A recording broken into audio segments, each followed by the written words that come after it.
Downtown Waterfront Municipal Harbor Planning Advisory Committee meeting. My name is Chris Bush, Waterfront Planner with the BRA, joined today by Jack Hart, Committee Chair, as well as Lauren Shercliffe, Senior Planner with the BRA, and members of our consultant team, Matthew Littell here at the end, and Tom Skinner. We're going to have a little bit of adjustment in our agenda today. The team from Hook Lobster is not here as of yet, so I think we're going to advance our discussion of the downtown waterfront public activation plan first. And just a couple of quick updates, just with respect to the South Boston waterfront transportation plan. Since our last meeting, consultant team has been designated, so VHB will be leading that effort over the next year. They've started with their initial inventory assessments, looking back at the 2000 plan, and also developing a public involvement plan. So as soon as we have meeting dates and a website on that front, we'll get that out all to you all. Also, with respect to the calendar and schedule for this next year, we've added a few additional dates. Really nothing too substantive in the way of changes, but just an additional date or two for review of the MHP later in the process, as well as some additional meetings to review our substitution offsets and amplification program. So we've got that going on. I'll get the calendar out and post it on our website for all to review. There is some question as to whether or not we'll have a January meeting. I spoke with Rich McGinnis, our Director for Waterfront Planning, earlier today. He would like to sit down with the new administration just to review the planning effort before our next meeting, so I'll keep you apprised on that front. In the meantime, we can look to schedule our climate change preparedness subcommittee, maybe have that in January in the meantime. So with that, we'll get into our review and discussion of our waterfront activation and public realm plan. That's one of the primary components of this planning effort. I think many of you have been involved in some of our charrettes. We had one in March, another one in May, and then our subcommittee meetings in September and November specific to water-dependent uses and the public realm. So through those, we really gathered a great compendium of public activation concepts, programming, priorities, as well as infrastructure improvements, challenges, things that are successful we'd like to build upon in the area.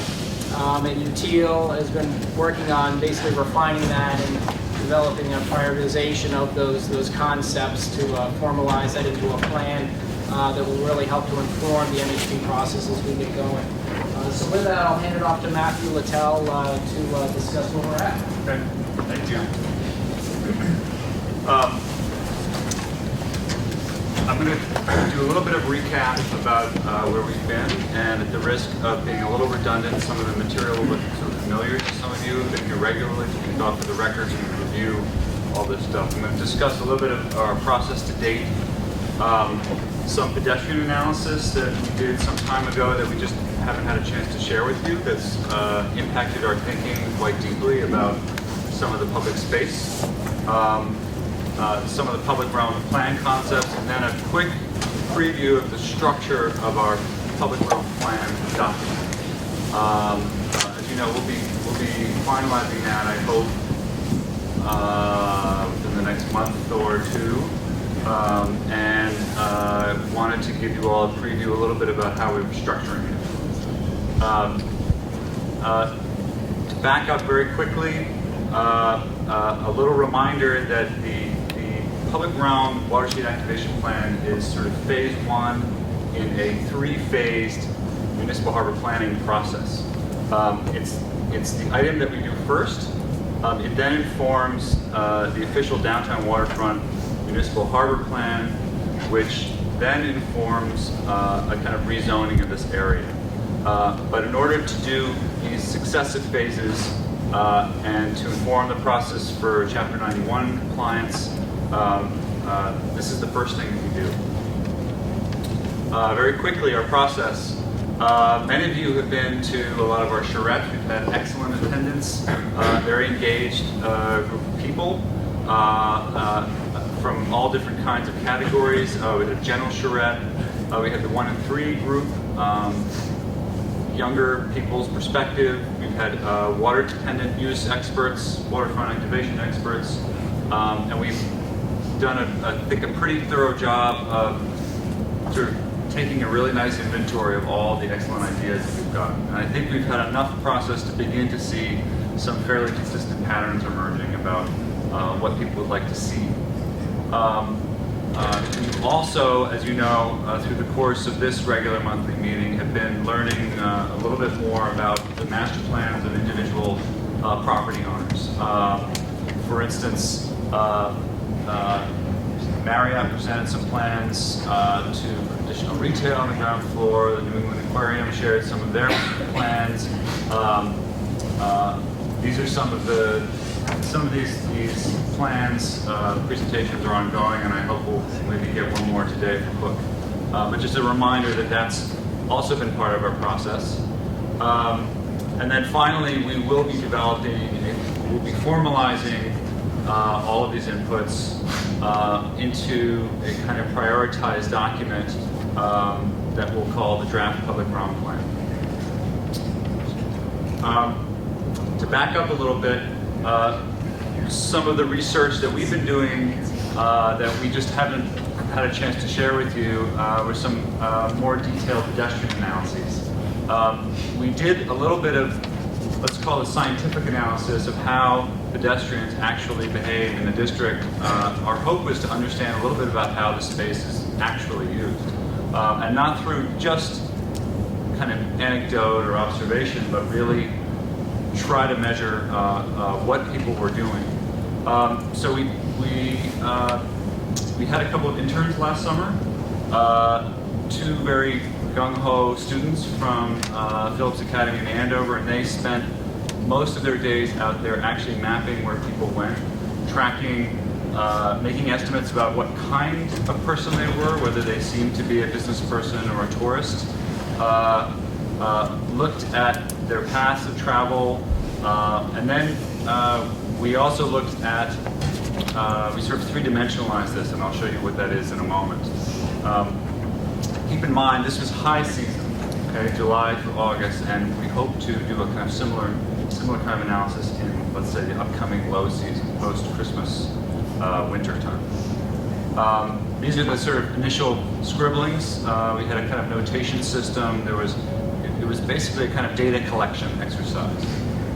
And it was ultimately synthesized into a kind of combined map. So every thin line you see here is an individual itinerary that's been classified. And we have a bunch of these from different times of day, and all of this information in different layers, but there's a couple of real, for me, a couple of real observations that, for me, were unexpected.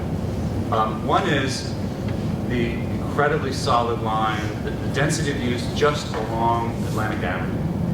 That we think of people coming in at diagonals or coming from other areas, but I really wasn't aware of the extent to which there is actual kind of linear traffic pedestrian traffic along Atlantic Avenue. The other find that was not surprising is the kind of density use and the way people move around this area in front of the aquarium. It's obviously the busiest area, but maybe one more significant finding is how lightly these areas are used. And I think in keeping with some of our findings to date and the discussions we've had, I think what we've really been talking about is finding a way to make these assets more usable through information, through signage, through improvements along these edges. But I see this as very telling here. The other is, could some of this clearly very heavy pedestrian traffic actually get off the Atlantic Avenue system earlier and migrate through some of the harbor walk, for instance? So I think these are important questions. And then we sort of three-dimensionalize this, and by that I mean we're showing kind of where the greatest intensity was in terms of occupation. So you can see very clearly that kind of congestion point, and where people go. The taller those little blocks are, the more intense the pedestrian occupation is. Very interesting, the kind of density that's happening right here. And then another one. So not every little path is kind of actionable in terms of a master plan, but very interesting to see what of our suspicions are confirmed and what kind of new information we gleaned from this. A quick review of some of the public realm plan concepts that have emerged, and again, a little redundant for some of us, but I'll go through it fairly quickly here. A little review of where our study area is. Come all the way down from the Northern Avenue Bridge up and over to the edge of the Marriott. We've documented, I think, pretty thoroughly how to get here, both on land and on sea, and what the various water-dependent uses are, what our connection to open spaces are, and a kind of documentation of all-season uses, being mostly, of course, restaurants. Matt, Yes. are we able to just ask a question now or not? Sure, yeah. Just back to the boundary of the public realm plan. Yep. I'm curious that this is going to impact zoning along the corridor too, where you ended up. Are you not sort of jumping across the sidewalk to the Greenway Park system when you're looking at the public realm, or are you staying on the waterside sidewalk? We're staying on the waterside sidewalk. I don't think it's our intention to extend the rezoning across the Greenway parcels. For the most part, that zoning is fairly fresh, relatively recent, and we haven't yet found a compelling reason to really go in and revisit that completely. We have, though, as you know, we've added an overlay zone, which does map over this entire area. Just one follow-up. In terms of showing the density of north-south paths walking along on the water edge, and the desire to maybe think about spilling them closer to the harbor as opposed to along the edge of that. The companion piece about do you want to spill them into the park too? Yes. How does that get? I'm not advocating for it one way or the other, but should that be part of the dialogue in the circulation component of this? Sure, and I think the engagement of the central artery is actually part of the activation plan generally. I think in terms of hard, when we get to the very, very end and we're doing hard zoning, probably not. But in terms of our desire, identifying desire lines, engagement in the park, yes. I mean, I get you're not wanting to do sort of scope creep and you got your hands full to begin with, but somehow I'm talking, if you're saying what is our study area for the public realm plan, Yes. Am I reading this right? It would be nice if the boundary was not quite such a hard brown edge in terms of showing and Sure. getting people to think a little bit beyond that hard brown line. Yeah, and in fact, a huge component, you'll see in a moment, a huge component is connectivity beyond our district, is the kind of key piece, and that's both north, south, and east-west. So, yes. Thank you. But the zoning, Linda, that will follow on, this will be specific to areas subject to Chapter 91 jurisdiction. So the MHP plan will really be focused on that sort of regulatory framework, and zoning will follow on that. So as Matthew said, we have the overlay district, which was already put through this past summer. And then there are other zoning sort of interventions that have occurred since then, but that's the extent of it as part of this process here. Just sort of pick up, I think I know where Linda was going. You know, if you think that a lot of the foot traffic is roughly from Faneuil Hall to the aquarium, and what you just suggested, you know, one idea how you move that along the water rather than the Atlantic Avenue, where you saw those heavy lines. The other alternative is to move more of it along the Greenway to the Rings Fountains. Yep. And then through the park. Yes. So again, it's you can't control where people go, but I was surprised. I always think of the sort of, particularly the tourist desire line as coming across the Greenway, either from Faneuil Hall or the walk to sea down State Street. I was surprised to see there's probably a fair amount of people that are coming from the south. They've arrived at South Station, or So again, some of our early documentation of the assets that we have, all season destinations, most of it dining, and then sort of critical components where we actually can and may in the future connect to the Greenway. So through a lot of the charrettes, through some of the meetings, we gathered what you could call a kind of a desire list, a wish list of what would be best to implement here. And I think it's our job in the activation plan really is to order those things and to identify where there are synergies between items on our wish list. And we've taken a first pass at organizing some of these into scale. So we've identified what the sort of small elements might be. These might be improving signage, improving a smaller edge condition or a smaller piece of public realm plan. And then medium scale interventions that might actually involve larger swaths of area, including, let's say, for instance, the entire plaza in front of the aquarium, or more development-related kinds of impacts. So these include things like connections to the Marriott, greater connectivity, ground floor uses of the garage building, and so on and so forth. And then the large scale, this is perhaps, Linda, to your point, which is our plan is not just an inwardly focused kind of view of what's happening inside here, but critically, how do we connect to the Greenway, and how do we connect the Harbor Walk both to South Boston and north to the Christopher Columbus Park and beyond. And I think that this is, we should all remember this view, because I think this is critical to how we think about improving these areas. That however we look at, there's a sort of finite amount of real estate here, and to the extent to which we can connect easily to these other great assets, you sort of make that's where I think you get 1 + 1 equaling 3, if you will. You get the most bang for our buck. Can you see the medium one again, right before the lodge? Sure.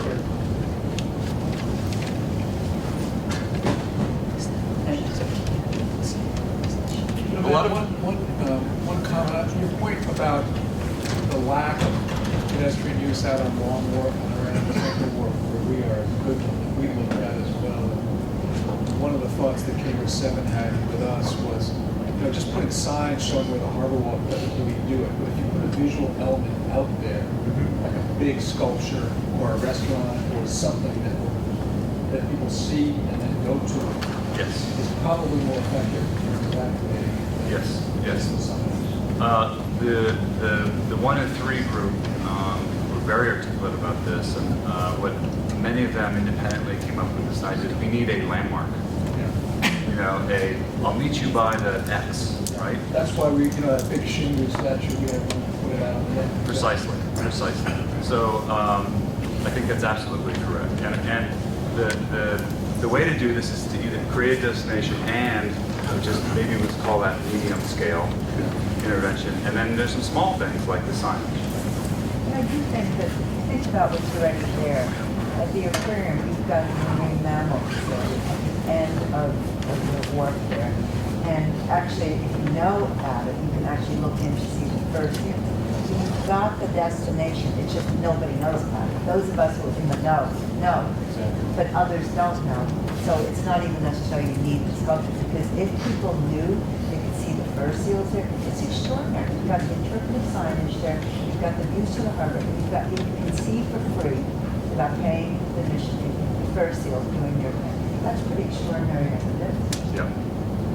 So I think it's a combination of making it intuitive and informing people that these things are there. But I think you're right. There's an idea of making it there.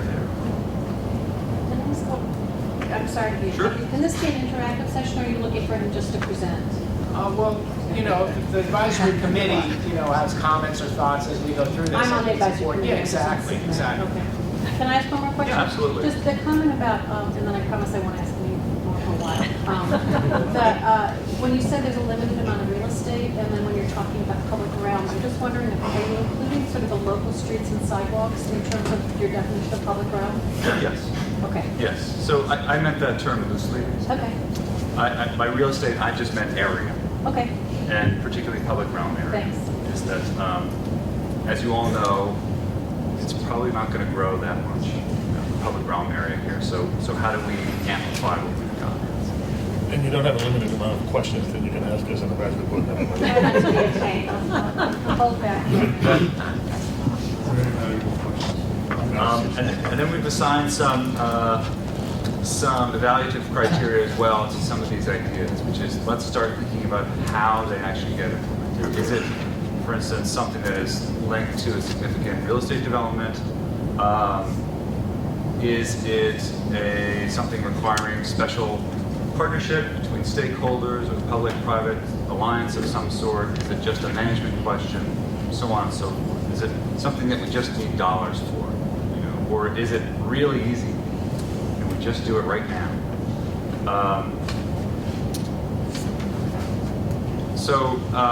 We've targeted a few areas for improvement and sort of drilled down in a little bit more detail to specific zones. The Central and Long Wharf is one of our first zones, and everything you see here in a sort of gray or black is denoting something that might be negative, either underutilized space, inactive edges, more inactive edges, more underutilized spaces. And then, in a more positive note, where we see the possible opportunities are to activate these things. Again, it's about creating nice active edges, about creating some sense of continuities through some of these areas that we perceive to be underutilized. Perhaps better coordination of the already very intensely used areas in front of the aquarium and in front of some of the docks that are here. And then a kind of quick view of, again, how these things might be implemented. And we'll keep looking at these in more detail, but it's very important for us to think about how these things actually happen as we move forward. So here's a quick snapshot. This is a very wide-angle view looking south through that parking garage here. This is the wood part of the Harbor Walk. This is the edge of the Marion. Again, an underutilized space, an inactive edge, a kind of weak connection, we think, to the Harbor Walk there. And wouldn't it be nice if there were some sort of public amenity there that would do two things: clarify the Harbor Walk edge here, and also maybe create a better connection through here to sort of better north-south connectivity, particularly through Long Wharf. And then this idea of the destination, the kind of what if you could see something from here? Wouldn't that be nice? This is, I think, a critical area as well. We've all talked about the boats, the Harbor Islands grew up on that side, and it's one of the more confusing parts for visitors understanding where you are. The Marriott is a kind of a barrier from one side to the other, and to the extent that we can improve the connectivity through here, the better. And then another targeted area is the Northern Avenue area, where there's a kind of critical link here to the Northern Avenue Bridge and some possible future developments. We've talked about this at length. The connection of the Harbor Walk at this point is particularly challenging. It's very narrow. It's not handicap accessible.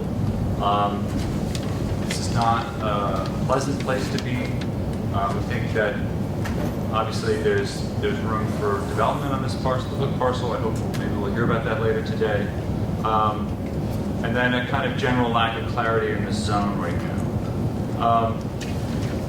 There are lots of terrific possibilities here, including some special treatment of that street, and then I think maybe most importantly, some kind of better connection to the bridge. Some way of getting up to the bridge that comfortably connects you to that huge asset of the waterfront itself, South Boston waterfront. Some ideas about where these improvements might come from, and a quick visual to help you. So this is currently looking south. That's the Northern Avenue Bridge. This is behind the Coast Guard building. And you can see it's, you know, if you just were there for the first time, you might think, am I supposed to be here? Is this, you know, what am I supposed to do here? Not to mention that the edge is inactive, and it's unclear whether you're facing a dead end or not. But wouldn't it be nice if there was some easy way to get up and make that connection? Open this up a little bit. Can you go back to the previous photo, and the one right before that? Last time when we had the Coast Guard and GSA here, the question that I was asking was actually about those stairs. Yes. That gate is a new gate up there. There's a sitting area up there, so I would urge you to follow up on our conversation and show that as a possibility. They don't have to build it. All they have to do is take away the gate. And for the longest period of time, the gate wasn't there. There were some seats up there. Then down below, we also pointed out a security issue. There's part of it that is not fenced in, so they were worried about bombs. They should be more worried about bombs underneath there. I actually went and looked. There is no camera, and there's a place that you can put a bomb there. If they're concerned about security, it's not the gate here. They should take down the gate so the public can sit there, but they should then put some cameras there. So you might want to incorporate that into the time what we talked about from the last meeting. Yep. So, And then hooked on the other side, we talked about more temporary seating until that becomes a development site. oh, okay. So I think it's a very important point, which is interim. Thank you. We're showing big picture visions here, but I think interim is often just as important to get the ball rolling. So these are excellent suggestions. And again, just to recap, we've started to again classify items on our wish list, calling them large, medium, and small, and there might even be another category under interim as well. So a very quick snapshot preview of where we're headed with the more formal completion of the draft public realm plan. Some previews of the document itself. I think for us, the overarching theme that seems to have emerged and will, I think, be very useful in terms of carrying us through to the municipal harbor plan process is this idea that the waterfront from a public realm standpoint is pretty great already. If you compare this to public realm in any city and any waterfront, we have we're starting from a place where we have an extraordinary amount of public assets. Terrific waterfront access to parks, the aquarium. I mean, the list really goes on. You couldn't create a better wish list. And I think the question is, how are we going to eke out this space to be even better? And I think the essence of the problem is how do we promote measures of change that actually allow us to use what we've got even more effectively? How do we get more distance out of the small space that we have? How do we do that through connecting to the assets that are already there? I think for me, this is going to be the sort of overarching theme when we begin to talk in more detail about substitutions and offsets and all that sort of stuff that comes with the municipal harbor planning process. We catalog our process, which I've shared with you a little bit. We go into some detail about the study area, the planning context. We've discussed this. And then we look in a little bit more detail about how and where, more specifically, we might activate some of these zones. And if I'll zoom in a little bit, but there's some themes that are emerging, again, linking to the innovation district, touching the water, making the water actually more accessible, connecting north and the south. These are all themes that we've discussed throughout. Improving waterfront connections, water transportation, etc. And then we'll be zooming in a little bit more carefully. And perhaps this is also where we might begin to show interim scenarios. So these are the existing conditions at that Northern Avenue connection.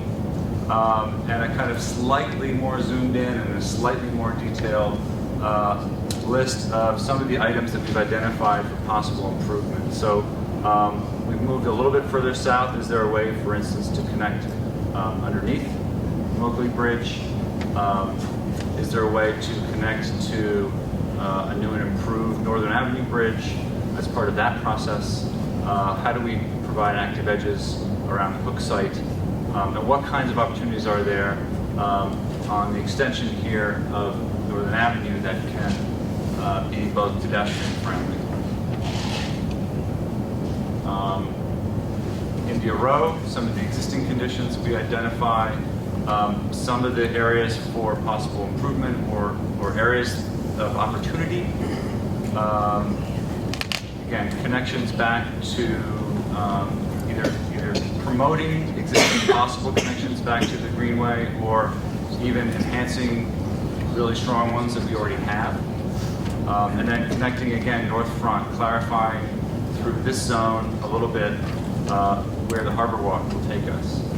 And then a zoom in, as we showed before, on the Long and Central Wharves, the existing conditions, and identifying a series of possible improvements. Again, critical, creating destinations out here, organizing this plaza's very congested area, better edges along the northern end of the Marriott. These are some of the ideas that we've talked about, but it's sort of a preview of how we intend to document these. And then to revisit, just to go back to this idea, I think a lot of this analysis that's come intuitively through our sort of collective input that we've gotten from you is borne out by this slightly more scientific study of really where people go and where they don't, and where they could go more. And again, so that clustering of improvements that we're proposing along these spots, we really think will move some of this congestion or encourage some of these people to really move around, take advantage of the proximity to the park to the north, and maybe really use this as a kind of pedestrian throughway. You identified residents. You had a category of students counted residents. How do you know what a resident looks like? That's a very good question. Walking the dog and carrying Residential grocery bags, you can see. Looking to mirror, I can't recall. Maybe walking a dog, maybe walking in and out of a residential building. I can't remember. Just looking at residential buildings or people with strollers or people who didn't seem to be purposefully walking towards an office building. Yeah. So a little bit of judgment there. Not super scientific because you can't ever, so based on impressions. But again, I guess. I think business people are easier to identify. Right? They're wearing a tie in the middle of summer. Or they look like they know where they're going.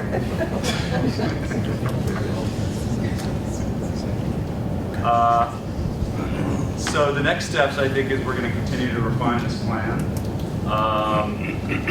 We'll continue to be learning a little bit more about development possibilities. Hook, and I'm not sure if it's that complete or...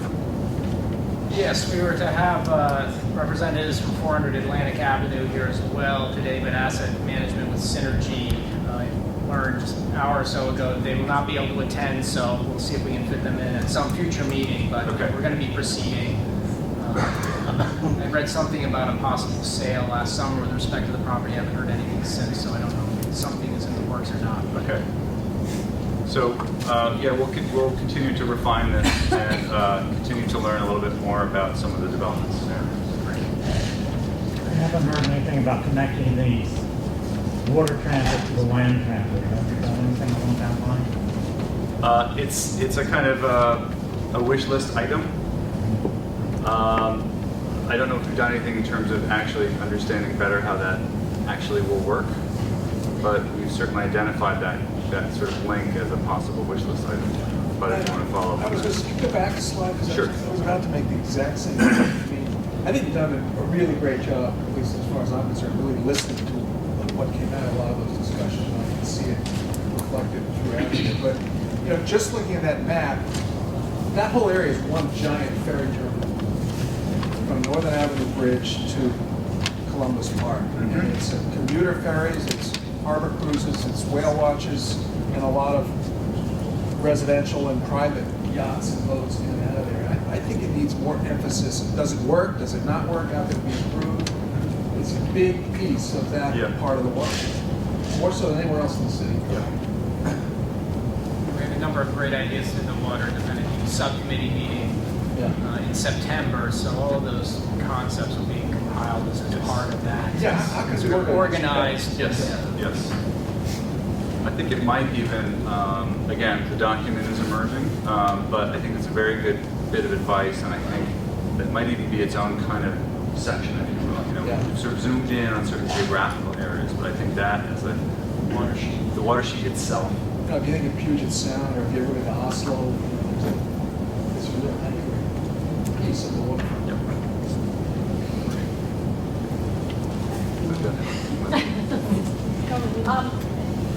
I'm curious what your opinion is. I mean, this is a unique opportunity where you have two sort of parallel open space systems, the Greenway bracketing this development corridor.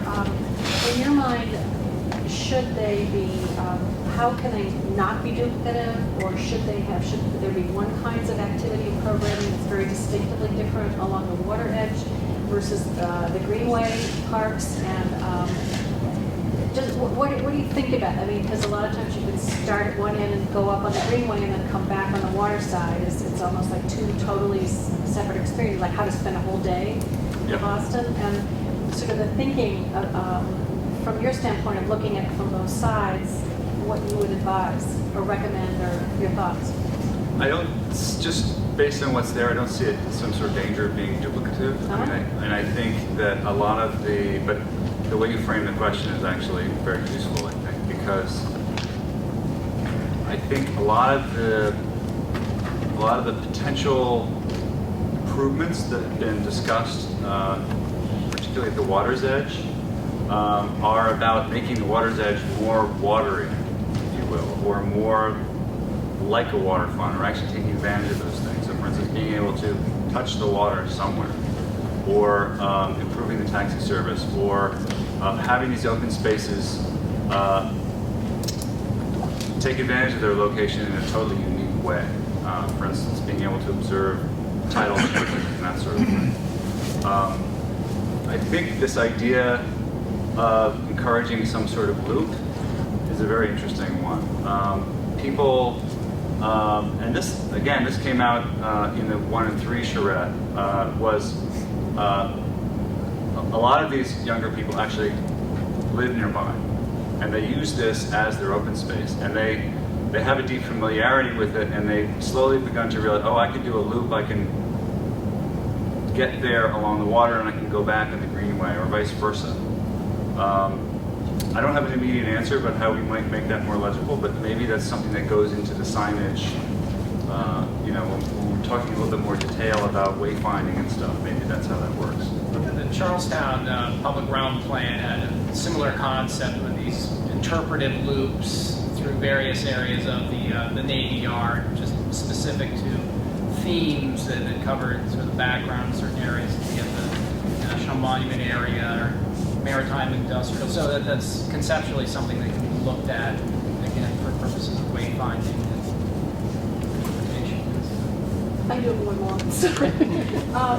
The issue of this being branded a walking district, that came up, I know, during some of your initial planning, and that was sort of a strong message that I was absorbing during the first go round of the planning. And is that still something that is an emphasis, that's a driver on thinking about the public realm, or is that sort of a little bit secondary? And it sort of transitions to my continuing to nag you guys about the streets and sidewalks and sharing of those spaces, and it seems like that really needs to get integrated into this. And I don't know, do you feel like that's beyond your scope to focus on that, or? I bounced around like 14 questions, I'm sorry. No, about the sidewalks. Yeah. Can you clarify what? Well, the notion of shared, there's a lot of discrete sidewalks and a lot of discrete roads, and maybe the use of shared surfaces. Shared surfaces, and that then becomes a more claimed public realm, which feeds into the notion that this is more of a walking district. And Yes. I didn't know if that's still something that you're advocating. I guess I'll to Krista where that feeds into this public realm plan.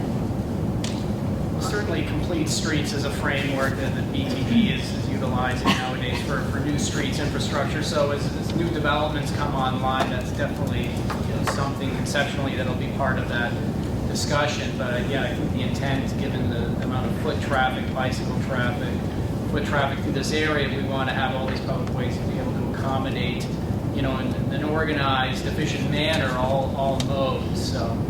That's, particularly the Harbor Walk, obviously, there'll be different contexts here. The Harbor Walk's definitely more specific to pedestrians, slower moving bicycles. You move out towards the Greenway, you're dealing with more fluid, faster moving, vehicular traffic and bicycles and whatnot. So it definitely will be part of the conversation. There's, at the last charrette, one of the ideas that we talked about this specifically, one of the ideas that bubbled up was, well, what if it were possible, and this is a big question on the implementation side, but what if it were possible to have actually some integrated paving concepts for the entire district? That could be designed in a way that, as a shared street, right, with bollards separating, and there are ways of designing these spaces that give pedestrians a sense of ownership of the vehicular streets. I think it's already kind of used that way. It's already sort of happened, but it goes to this broader question of signage and legibility.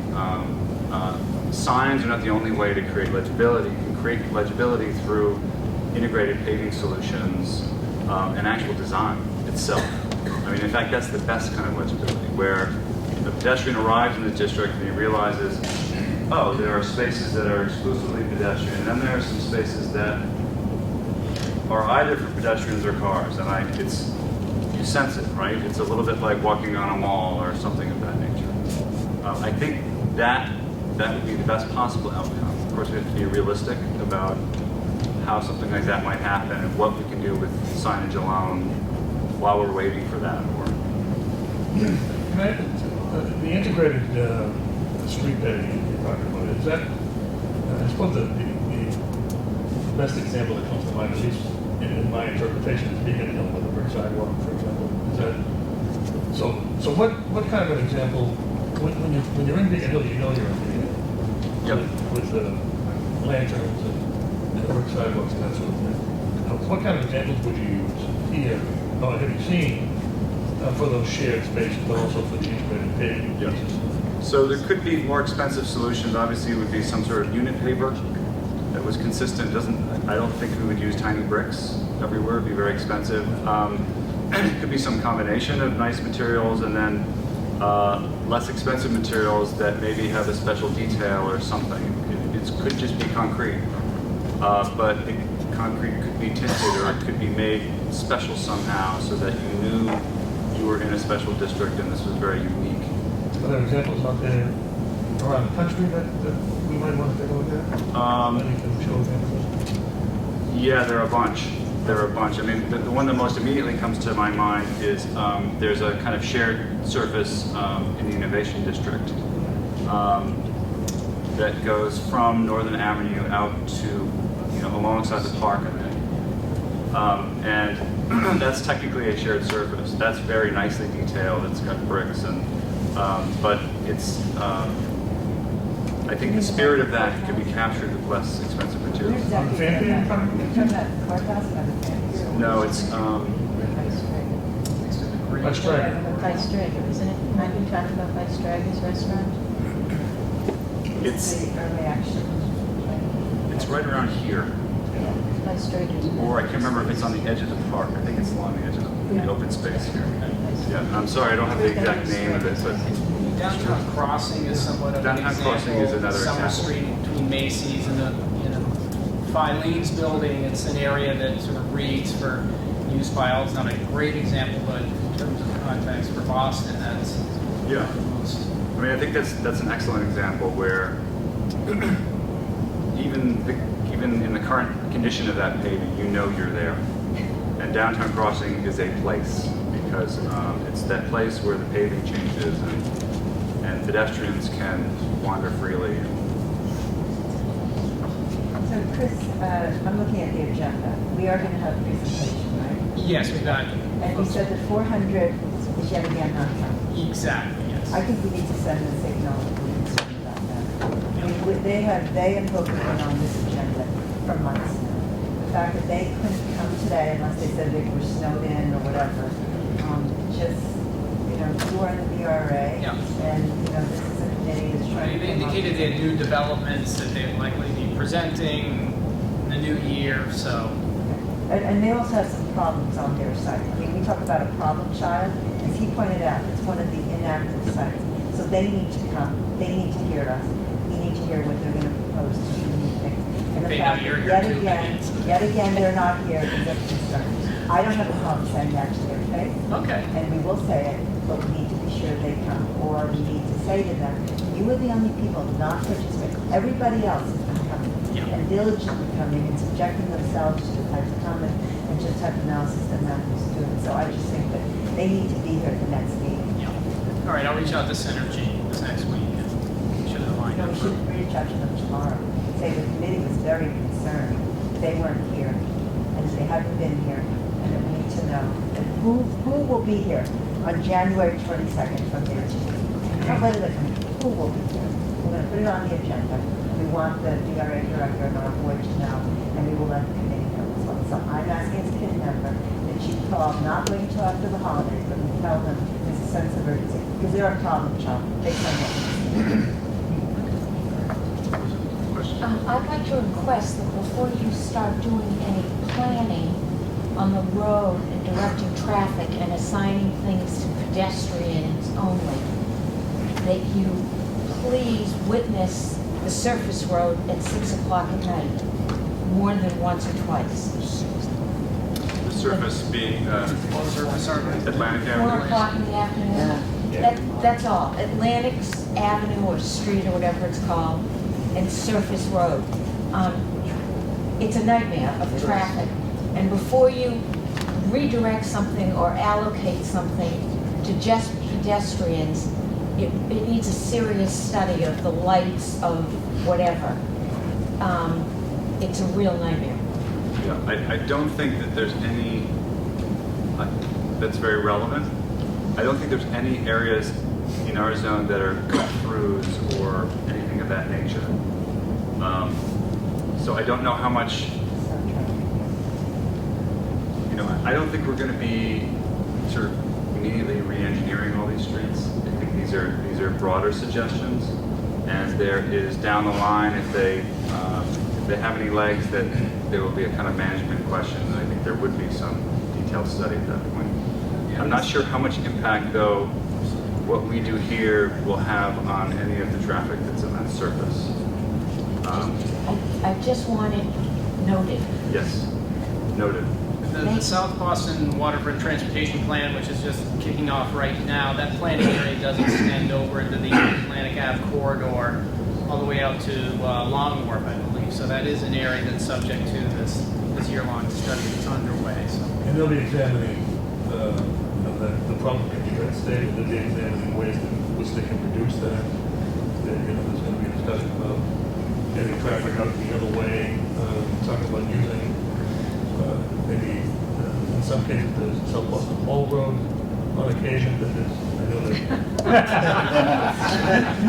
that. Vivian says no, and I would say they're looking at it. And I was a staunch defender, and I still am, of that when I was representing. That's something they're looking at to try to alleviate that bottleneck, which won't even be solved when the new Northern Avenue Bridge or the old Northern Avenue Bridge gets redeveloped, so there's no problem. That's one for me. The Shafaro company's presented a lot of ideas for open space, public uses in and around their property. Are you gonna try to analyze or grab any of those and see whether they meet any of the things that you've raised, or is that left strictly to whatever happens on that site, or where do we go with that? Well, I mean, this plan is really framed around the charrettes that we have held and input that we've received from the community at large. So this is really a document based upon that input and those findings and discussions. So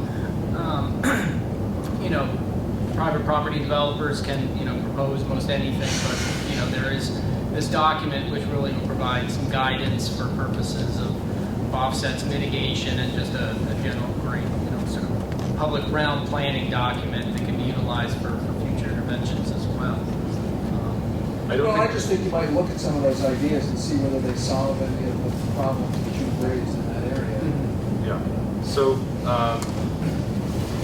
I don't think we're going to be responding in this document in great detail about the sidewalk is 14 feet or 12 feet or, you know, whatever that is. But I think that this document will provide guidance in terms of establishing a prioritized wish list, if you will, that where the items, to the extent possible, are synergized, let's say, in terms of being able to check off a couple of items with one move. So I think it will provide some guidance in that regard. When will this document be available? This document, I think in the next couple of months, we hope to wrap this up. And how do we get it? It will be probably available on the BRA website. We'll circulate it to the advisory committee first for comment, discussion, and then open it up for public at large. Great. Thank you. Linda? Can you just, what level of specificity do you think, are you anticipating this plan? I mean, there's bold statements like, you know, improve this connection.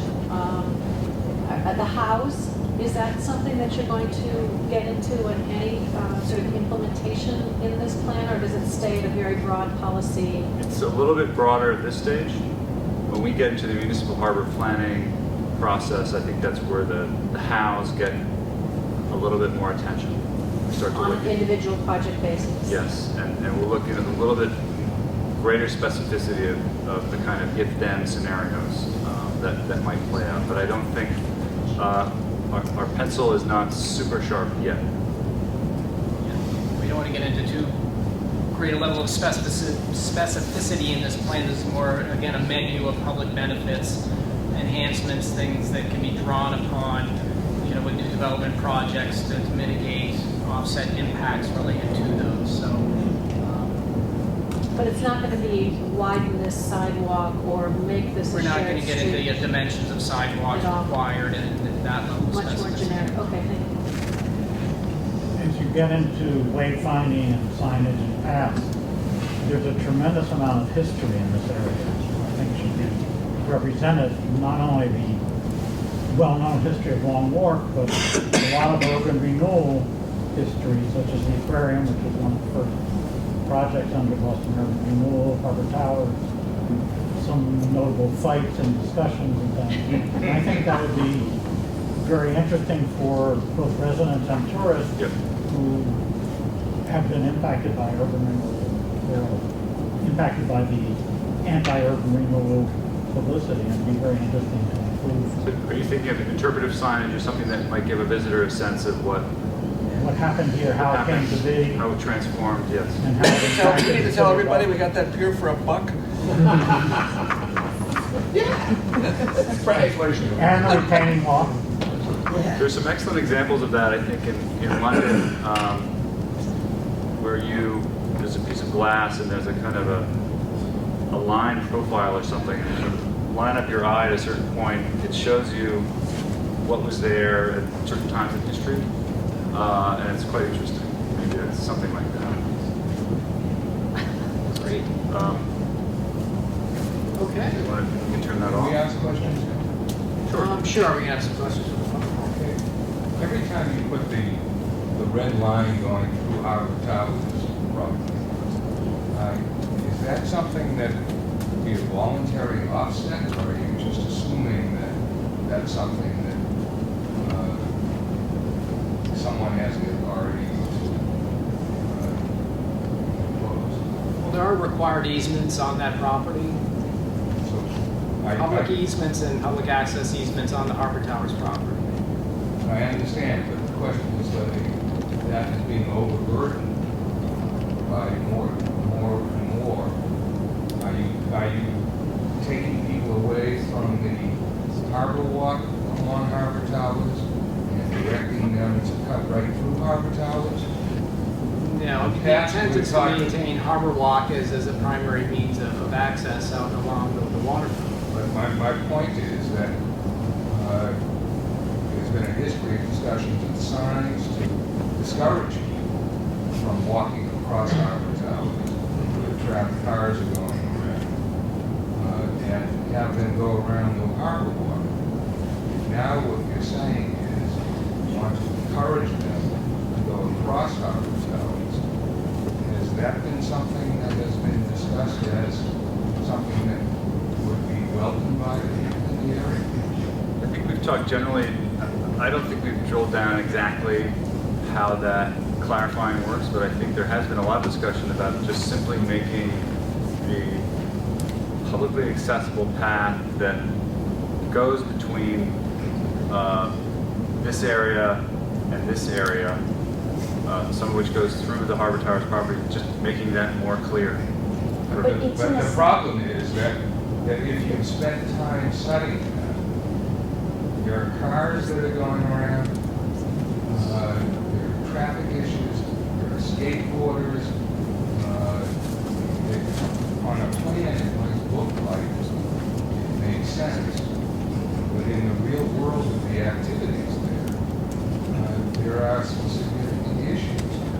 And within the Harbor Towers, restoration of property on the ground place, not just the gatehouse, there are new gatehouses under discussion, but also plantings and planting beds and tree beds. All of that is, I think some of you know, talk to Harbor Towers, is under discussion now. So if you are saying that you want to do something different, your view of what's best for the area, then that's something that should be discussed, I think. I think this goes to Linda's question, which is, are you going to get into the detail of how this happens? And I'm not suggesting that we have solved this particular design problem through this process. I'm saying that what we've identified is that there are some wayfinding issues as you go through there that are slightly confusing, and that by one means or another, one of the items on our kind of public realm improvement wish list is to make those things clear. It is complicated, as you mentioned. This is probably why the problem exists in the first place, is that, as you mentioned, there's cars, there's gates, there's planters. I don't know exactly what the solution is, but we're simply in this plan identifying the problem. One of your slides. Yep. One of your slides up there showed a red line. Instead of walking along the water, which it always has shown in the past, it showed it going right in front of Tower 2. Can we go back to it? What?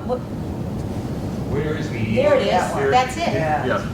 Could you identify the easement you believe exists? We can look that up. The BRA holds that. It was worked out between Harbor Towers and Mass Highway and the Central Artery Project. I'm sure your attorneys have that as well.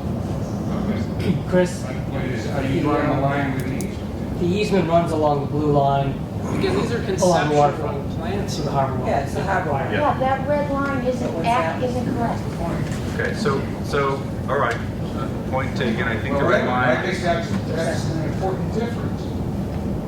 If this gentleman is correct, he's saying the easement isn't where your red line is. So the red line is a conceptual design line. I think. That's quite different. That's more than conceptual. That's pretty much identified. When you call that schematic. So if one is going around, in and out around the water's edge, and the other is going right through Harbor Towers property in the front of the building, at least one of All right, your. we'll look at the easements and what Chapter 91 licensing is in place for the buildings there.